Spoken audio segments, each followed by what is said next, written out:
नेपाल दर्पणमा साथी जानुका दुवाडीसँगै भोजेन्द्र बस्नेतको नमस्कार। नेपाल दर्पण उज्यालो रेडियो नेटवर्क काठमाडौँमा 90 मेगाहर्टसँगै देशभरि विभिन्न एफएम स्टेसनहरूबाट तथा मोबाइल एप्लिकेसन र अनलाइनबाट संसारभर एकसाथ प्रसारण भइरहेको छ। नेपाल दर्पण सुरु गरौँ मुख्य खबरका शीर्षकहरूबाट।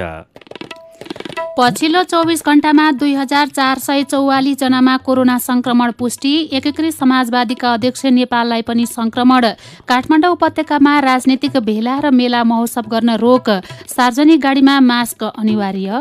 कालापानी क्षेत्रको सीमा विवादको विषयमा भारतसँग संवाद गर्न सरकारसँग एमालेको माग। राष्ट्रियतासँग सम्बन्धित गम्भीर विषयमा सरकारको मौनताले अनेकौं प्रश्न जन्माएको भनाई। विदेशमा काम गरेर स्वदेश फर्कँदा अरूका सामान बोक्नेहरू पक्राउ पर्ने क्रम बढ्यो। नचिनेका मानिसको सामान नल्याउन विमानस्थल भन्सार कार्यालयको आग्रह।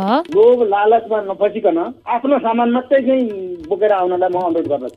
सन् 2022 मा अफगानिस्तानलाई $5 अर्ब सहायता चाहिने। अमेरिकाद्वारा प्रारम्भिक चरणमा 30 करोड 80 लाख डलर भन्दा बढी सहयोगको प्रतिबद्धता। र प्रधानमन्त्री कप राष्ट्रिय T20 क्रिकेटमा आज 4वटा खेल सम्पन्न। नेपाल पुलिस, एपीएफ, कर्णाली र प्रदेश 2 विजयी।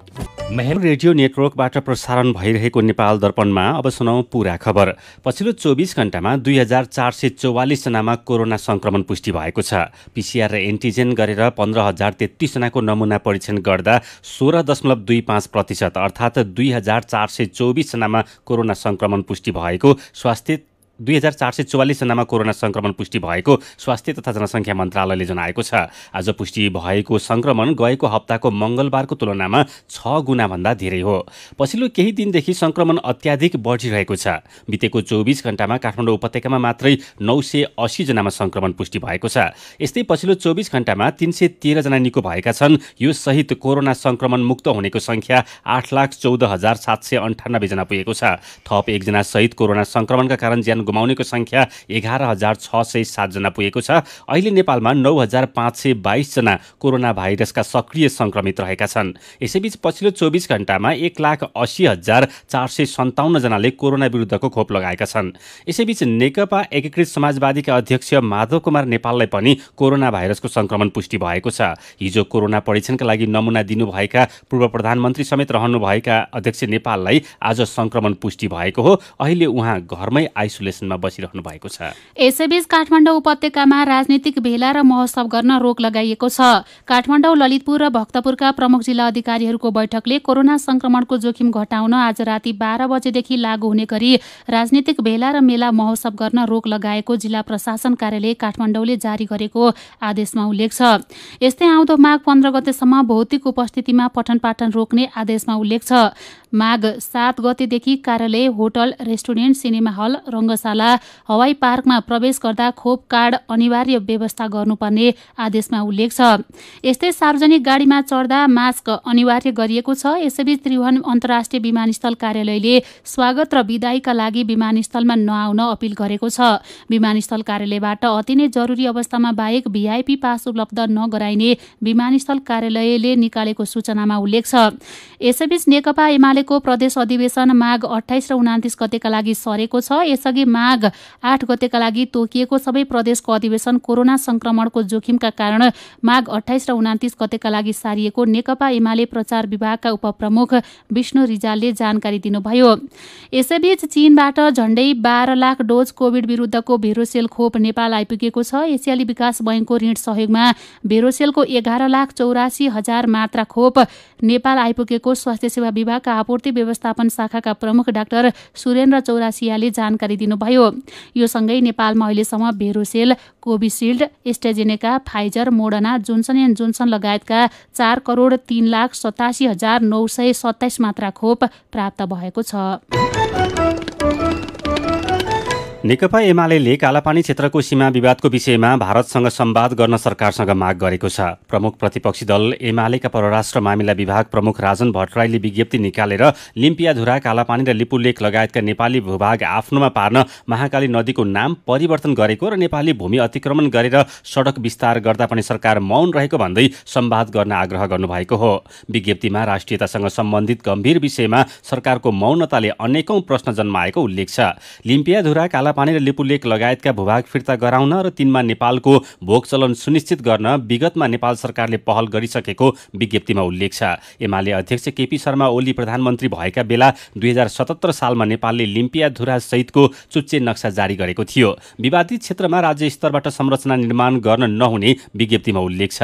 लिम्पियाधुरा, कालापानी र लिपुलेक लगायत नेपाली भूभाग आफ्नोतिर पार्न भारतले महाकाली नदीको नामै फेरेर नयाँ नक्सा जारी गरेको छ। सर्वे अफ इन्डियाले भारतको 10औं संस्करणको राजनीतिक नक्सामा महाकालीको नाम कुटी याङदी उल्लेख गरेको छ। यसबारे नेपाल सरकारले भने कुनै प्रतिक्रिया दिएको छैन।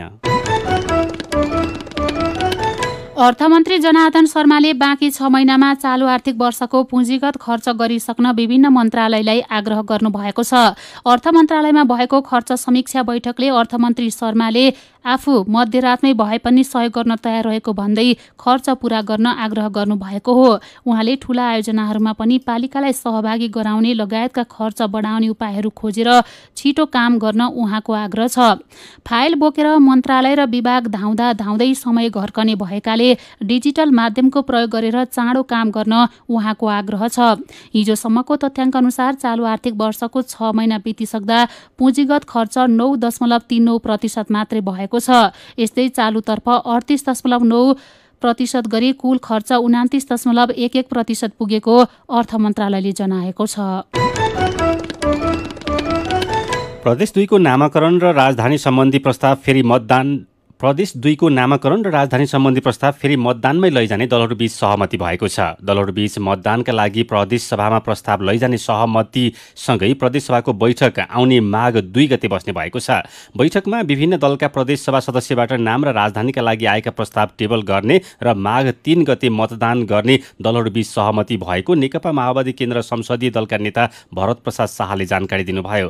प्रदेशको नाम र राजधानी सम्बन्धी आएका फरक प्रस्तावमा सहमति जुटाउनका लागि प्रदेश सभाले सभामुख सरोज कुमार यादवको संयोजकत्वमा 16 सदस्यीय समिति गठन गरेको थियो। समितिले सहमति जुटाउन नसकेपछि पुनः मतदानद्वारा नै ती प्रस्ताव टुङ्गो लगाउने दलहरूबीच सहमति भएको छ। समितिले प्रदेश सभामा दर्ता भएको प्रदेशको नाम मधेस, जानकी, मिथिला, भोजपुरा, मध्य मधेस र राजधानीको प्रस्ताव जनकपुर र वीरगञ्जमाथि सांसदहरूबीच छलफल सकेर संसदीय दलका नेतासँग छलफल गरेको थियो। तर कुनै प्रस्तावमा सहमति नभएपछि मतदानका लागि सहमति भएको सचिव यादवले बताउनु भयो।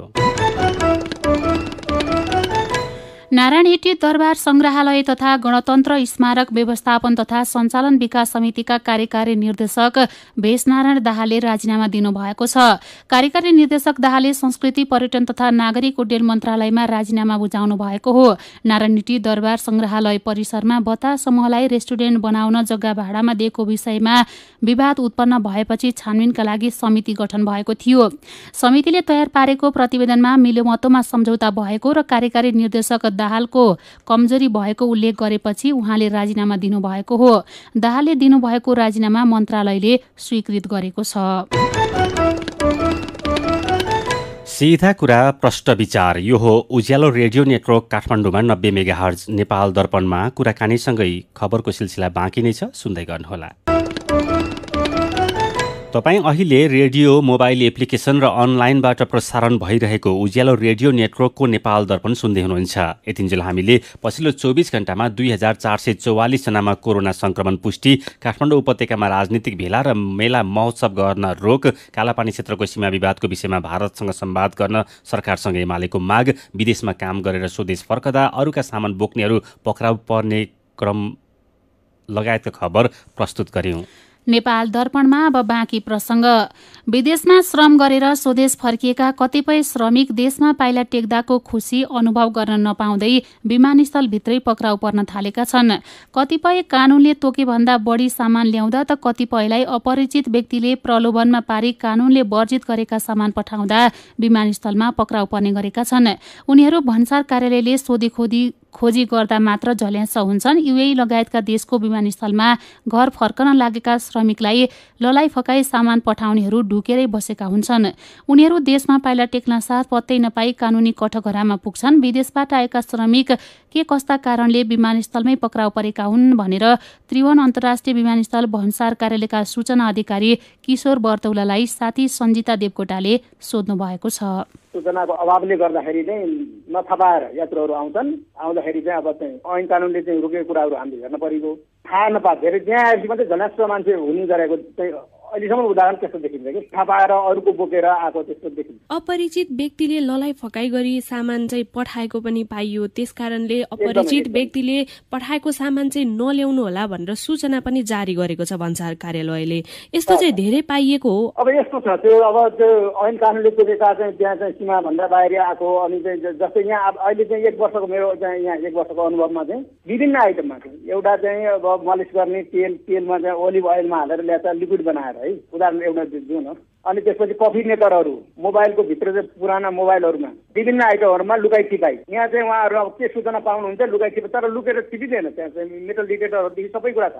अरूको सामान बोकेर आएको भने सुनहरू लुकाएर आएको देखिन्छ र हाई भ्यालु गुड्सहरू चाहिँ लुकाइ छिपाई आउँछ तर त्यो चाहिँ लाग्ने भन्सारको चाहिँ वस्तु तिरेर चाहिँ जस्तो कि सुनको गहना 50 ग्रामसम्ममा लाग्दैन होइन गहनामा पछि गएर चाहिँ उसको पहिलो 100 ग्रामसम्मको एउटा दर छ अर्को 100 ग्रामसम्मको अर्को दर छ 250 ग्रामसम्म सुन बोक्दाखेरि चाहिँ अवैध हुँदैन। यो धेरै जसो चाहिँ कुन देशबाट आएका कस्ता प्रकृतिका व्यक्तिहरू चाहिँ यसरी विमानस्थलमा पक्राउ पर्ने गरेका छन् तपाईहरूको अनुभव के छ? मुख्य गरी दुबई नै हो। दुबईबाटको यात्रामा चाहिँ मान्छेहरूलाई त्यहाँ चाहिँ ललाइ मेरो मेसिन म जान पाइन घर सामान लग्यो भनेर पठाउने गरेर रहेछ होइन। त्यो आउने बोक्ने यात्रुलाई पनि थाहा छैन बिचरा उसले यहाँ आएपछि हामीले चाहिँ यहाँ फाइनी गरेपछि पत्ता पाउँछ। ऊ अनावकमा त्यो सुनको मूल्य बराबरको चाहिँ धरोडी राखेर जेल पर्छ। जेल परेपछि त्यो मूल्य सुन पनि जफत हुन्छ अनि त्यसको मूल्य बराबरको धरोडी राखेर मात्रै चाहिँ छुट्न पाउने हो। मुद्दा चाहिँ कन्टिन्यू चलिरहन्छ। एकैचोटि यहाँ आएर झल्यास हुन्छन् क्या यात्रुहरू। त्यसो भएदेखि विदेशबाट कोही यदि नेपाल फर्कँदै हुनुहुन्छ जस्तो दुबई कतार साउदी जहाँसुकैबाट होस् उहाँहरूले के कुरा चाहिँ एकदमै ध्यान दिनुपर्छ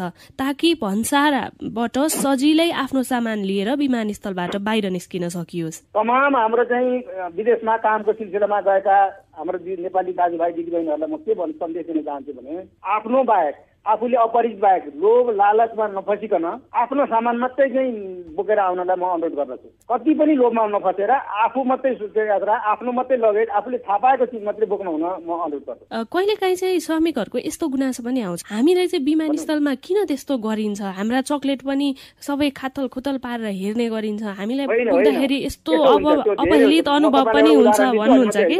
कुनै पनि वस्तुहरू भएन भने त्यो उहाँहरूको लगेजमा उहाँहरूको चाहिँ आउँदाखेरि चाहिँ उहाँहरू पास गर्ने ठाउँमा हेरेर उहाँहरूको केही छैन भने उहाँहरू स्वतन्त्र रूपमा निस्कन पाउनुहुन्छ। केही छ भने त्यहाँ हामीले चिन्ह लगाउँछौँ। चिन्ह लगाइसकेपछि त्यसलाई फेरि हेरिन्छ। फेरि हेर्ने क्रममा केही छ भने हेरी दुःख त्यो पक्कै पाइन्छ। केही वस्तु नभइकन हामीले हेर्दैन। उहाँ हुनुहुन्थ्यो त्रिभुवन अन्तर्राष्ट्रिय विमानस्थल भन्सार कार्यालयका सूचना अधिकारी किशोर बर्तौला। नेपाल दर्पणमा खबरकै सिलसिला। नेपालबाट हराएका 2वटा कलाकृति अमेरिकाबाट फर्काइने भएको छ। न्युयोर्कमा रहेको रुबिन म्युजियम अफ आर्टले आफ्नो सङ्ग्रहमा रहेका 2वटा कलाकृति नेपाल फर्काउन लागेको हो। न्युयोर्कमा आयोजित एक कार्यक्रममा नेपालका कार्यवाहक महावाणिज्य दूत विष्णुप्रसाद गौतम र रुबिन म्युजियम अफ आर्टका कार्यकारी निर्देशक डाक्टर जोरिट ब्रिस्कीले संयुक्त रूपमा रुबिनको स्थायी सङ्ग्रहबाट 2वटा सम्पदा नेपाल फर्काउने घोषणा गर्नुभएको हो। मालासहित उडिरहेकी अप्सरा र मूल ढोकामाथि राखिने तोरण सन् 1990 को दशकमा काठमाडौँ उपत्यकाका बिहारबाट हराएका थिए। ती कलाकृति रुबिन सङ्ग्रहालयमा सन् 2003 र 2010मा पुगेका थिए। सरकारले किसानबाट धान खरिद गर्ने मूल्य निर्धारण गरेपछि पर्साको वीरगञ्जमा रहेको खाद्य व्यवस्था तथा व्यापार कम्पनीमा धान बेच्ने किसानको भिड लागेको छ। सरकारले सोना मनसुली प्रजातिको धानको समर्थन मूल्य प्रति क्विन्टल 2,902 रुपियाँ निर्धारण गरेको छ। निजी स्तरका उद्योगले भने प्रति क्विन्टल 2,400 रुपियाँ तोकेका छन्। निजी स्तरका उद्योगी व्यापारी भन्दा बढी मूल्यमा कम्पनीले धान खरिद गर्न थालेपछि बारा र पर्साका किसानको सोना मनसुली धान बिक्री गर्ने कार्यालयमा भिड लागेका कार्यालय प्रमुख विकास कटुवालले जानकारी दिनुभयो। किसानको धानमा मिसावट नभएको पाइएपछि कार्यालयले किसानको धान मात्र खरिद गर्दै आएको हो। यस वर्ष कार्यालयले सोना मनसुली धान 15,000 क्विन्टल खरिद गर्ने लक्ष्य लिएको छ। कार्यालयले धान खरिद गरी उत्पादन गर्ने चामल गोर्खा, काठमाडौँ, पोखरा, धनगढी, नेपालगञ्ज, सुर्खेत, भैरहवामा रहेका डिपोमा पठाउने गरिएको छ। जाजरकोटमा मह उत्पादन झण्डै 90% घटेको किसानहरूले बताएका छन्। व्यावसायिक रूपमा मौरी पालन गर्दै आएका किसान मह उत्पादन घटेपछि निराश भएका छन्। नलगाड नगरपालिका वडा नम्बर 1 का हरिबहादुर पुनले गएको वर्ष 300 किलो भन्दा बढी मह उत्पादन गर्नुभएकोमा यस वर्ष भने 20 किलो मात्रै उत्पादन भएको छ। गएको असोज कार्तिक महिनामा धेरै पानी परेपछि चिउडी तथा अरू फूलको रस बगाउँदा मह उत्पादन घटेको कृषि ज्ञान केन्द्र जाजरकोटका सूचना अधिकारी टोपेन्द्र नेपालीले बताउनुभयो। जाजरकोटमा परम्परागत घार 4202, आधुनिक घार 1946, खोपी अर्थात् घरको भित्तामा 1084 गरी 7226 वटा घार छन्। यी घारमा झण्डै 91423 किलो अर्थात् 91 टन मह उत्पादन हुँदै आएको छ। लमजुङमा बन्दै गरेको सुपर दोर्दी ख जलविद्युत आयोजनाको मुख्य सुरुङको ब्रेक थ्रू अर्थात् सुरुङ छेडिएको छ। दोर्दी गाउँपालिका वडा नम्बर 6 ढोडेनीमा बन्दै गरेको 54 मेगावाट क्षमताको आयोजनाले 5.1 किलोमिटरको मुख्य सुरुङको ब्रेक थ्रू गरेको हो। आयोजनाको मुख्य सुरुङको सफलतापूर्वक ब्रेक थ्रू गरेसँगै ढलान कार्य सुरु गरिएको कम्पनीका प्रबन्ध निर्देशक केशव बहादुर रायमाझीले बताउनुभयो। अबको 4 महिनामा ढलानको कार्य पनि सकिने आयोजनाले जनाएको छ। आयोजनाको निर्माण अहिलेसम्म 85% सम्पन्न भएको निर्देशक रायमाझीले बताउनुभयो। 8 अर्ब 80 करोड रुपियाँको लगानी रहेको यो आयोजना पिपुल हाइड्रो पावर कम्पनीले निर्माण गर्दै आएको छ। 2075 सालमा निर्माण सम्पन्न हुने गरी काम अगाडि बढाइएको भए पनि पटक पटक अवधि थप्दै 2078 को असारसम्म काम सक्ने लक्ष्य राखिएको छ।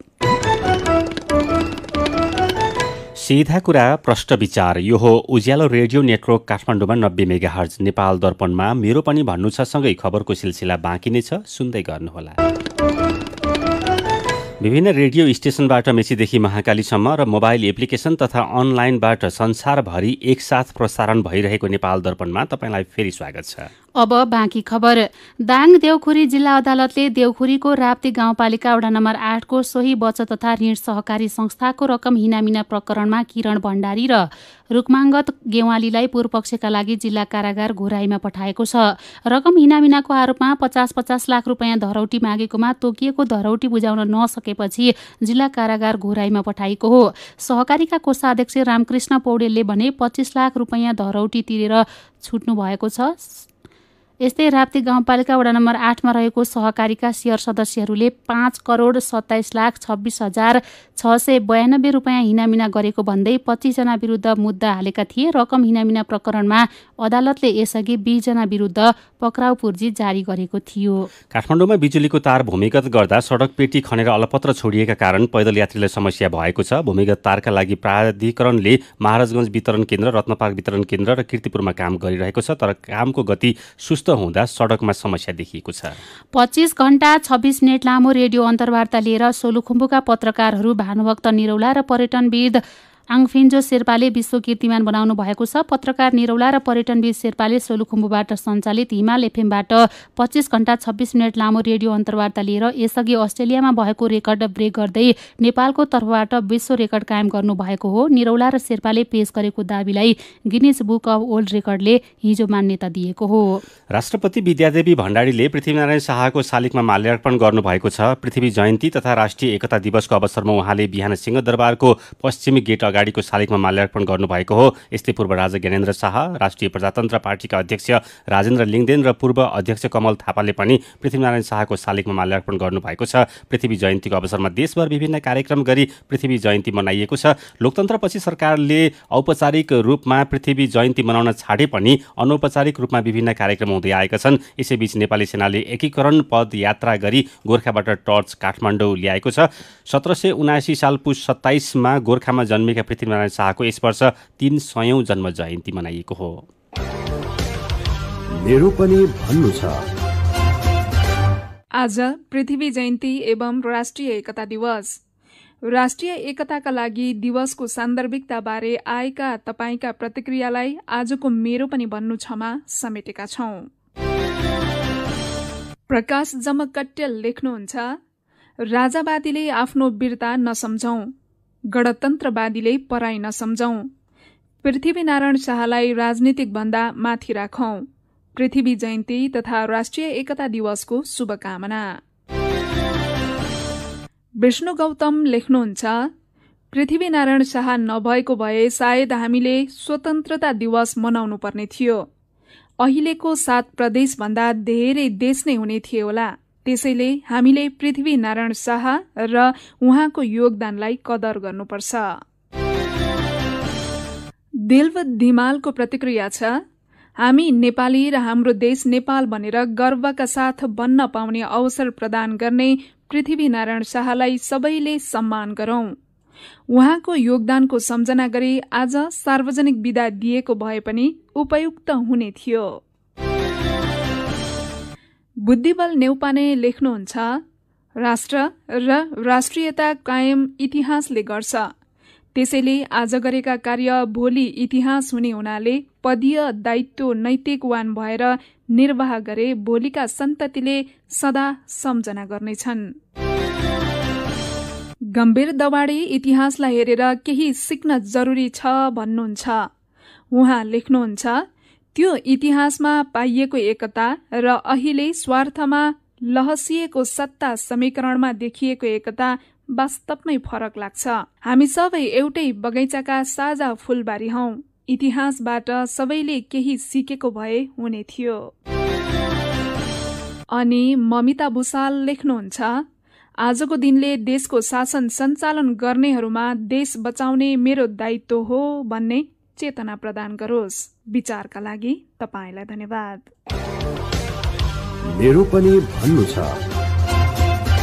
मेरो पनि भन्नु छ प्रस्तुत गर्दै हुनुहुन्थ्यो साथी सुजाता सुनुवार। नेपाल दर्पणमा अब विदेशको खबर। सन् 2022 मा अफगानिस्तानलाई 5 अर्ब डलर सहायता चाहिने संयुक्त राष्ट्रसङ्घले जनाएको छ। भोक, रोग र कुपोषण जस्ता मानवीय प्रकोप रोक्न र देशको भविष्य निर्माणका लागि 5 अर्ब डलर सहायता आवश्यक रहेको संयुक्त राष्ट्रसङ्घले जनाएको छ। संयुक्त राष्ट्रसङ्घले अफगानिस्तानभित्र 4.4 बिलियन अमेरिकी डलर आवश्यक रहेको बताएको छ भने थप 623 मिलियन डलर आफ्नो सिमाना बाहिर आश्रयमा रहेका लाखौं अफगानहरूलाई सहयोग गर्न आवश्यक रहेको पनि बताएको छ। राष्ट्रसङ्घले अफगानिस्तानभित्र 2 करोड 20 लाख मानिस र 5 छिमेकी देशमा रहेका थप 57 लाख विस्थापित अफगानहरूलाई यस वर्ष अत्यावश्यक राहतको आवश्यकता रहेको बताएको छ। यसैबीच अमेरिकाले अफगानिस्तानका लागि यस वर्षको प्रारम्भिक सहायता प्याकेजमा 30 करोड 80 लाख डलरभन्दा बढी सहयोगको प्रतिबद्धता गरेको छ। यो रकमले जोखिममा परेका मानिसहरूका लागि खाना, पोषण, स्वास्थ्य सेवा सुविधा, शीतकालीन कार्यक्रम र सद सहयोग उपलब्ध गराउने अन्तर्राष्ट्रिय विकासका लागि संयुक्त राज्य अमेरिकाको नियोग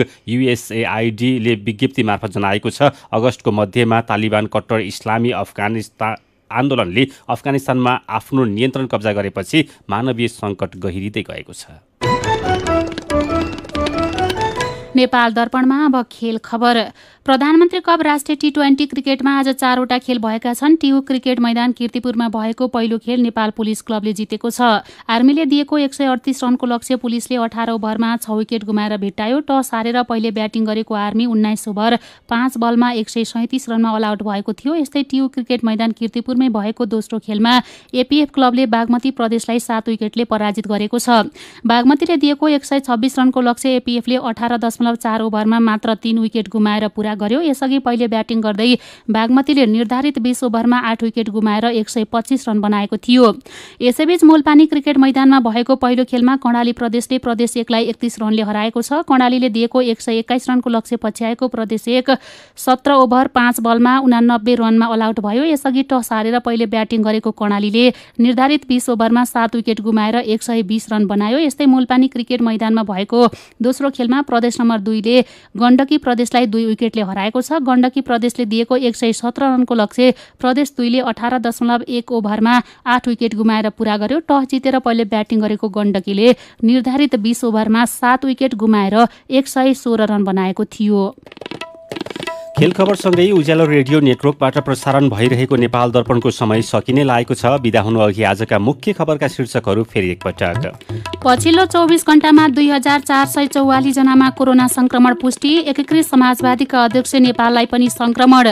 काठमाडौँ उपत्यकामा राजनीतिक भेला र मेला महोत्सव गर्न रोक। सार्वजनिक गाडीमा मास्क अनिवार्य। कालापानी क्षेत्रको सीमा विवादको विषयमा भारतसँग संवाद गर्न सरकारसँग एमालेको माग। राष्ट्रियतासँग सम्बन्धित गम्भीर विषयमा सरकारको मौन यौनताले अनेकौं प्रश्न जन्माएको भनाई। विदेशमा काम गरेर स्वदेश फर्कँदा अरूका सामान बोक्नेहरू पक्राउ पर्ने क्रम बढ्यो। नचिनेका मानिसको सामान नल्याउन विमानस्थल भन्सार कार्यालयको आग्रह। सन् 2022 मा अफगानिस्तानलाई 5 अर्ब डलर सहायता चाहिने अमेरिकाद्वारा प्रारम्भिक चरणमा 30 करोड 80 लाख डलर भन्दा बढी सहयोगको प्रतिबद्धता।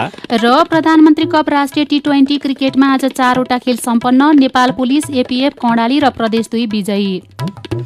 आजको नेपाल दर्पण सकिएको छ। प्रविधिमा साथ दिने साथी सङ्घर्ष विष्टसँगै हामी जानुका दुवाडी र भोजेन्द्र बस्नेत पनि बिदा हुन्छौँ। कोरोना विरुद्धको खोप लगाउन छुट्नु भएको छ भने आफ्नो ओढामा सम्पर्क गर्नुहोला। नमस्कार।